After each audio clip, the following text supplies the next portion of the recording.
Father's Frown, June 10th, from a devotional entitled God's Amazing Grace by Ellen G. White.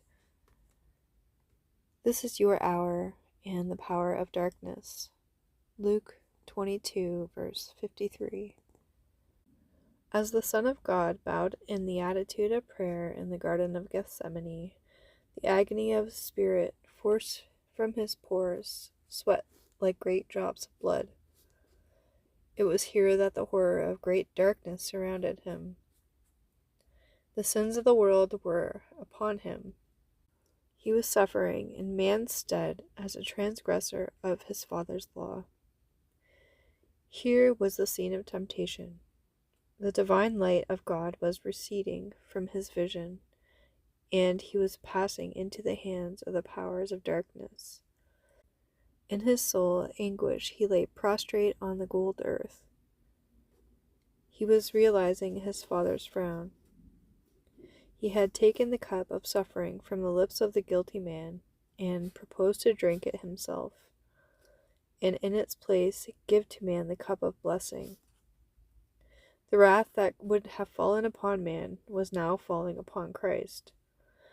It was here that the mysterious cup trembled in his hand. Jesus had often resorted to Gethsemane with his disciples for meditation and prayer. Never before had the Savior visited the spot with a heart so full of sorrow. It was not bodily suffering from which the Son of God shrank. The sins of a lost world were upon him and overwhelming him. It was a sense of his Father's frown in consequence of sin, which rent his heart with such piercing agony and forced from his brow great drops of blood. We can have but faint conceptions of the inexpressible anguish of God's dear Son in Gethsemane, as he realized his separation from his Father in consequence of bearing man's sin.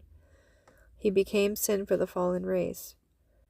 The sense of the withdrawal of his Father's love pressed from his anguished soul these mournful words, "My soul is exceeding sorrowful, even unto death."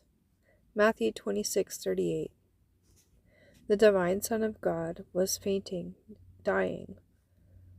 The Father sent a messenger from his presence to strengthen the divine sufferer and brace him to tread the blood-stained path.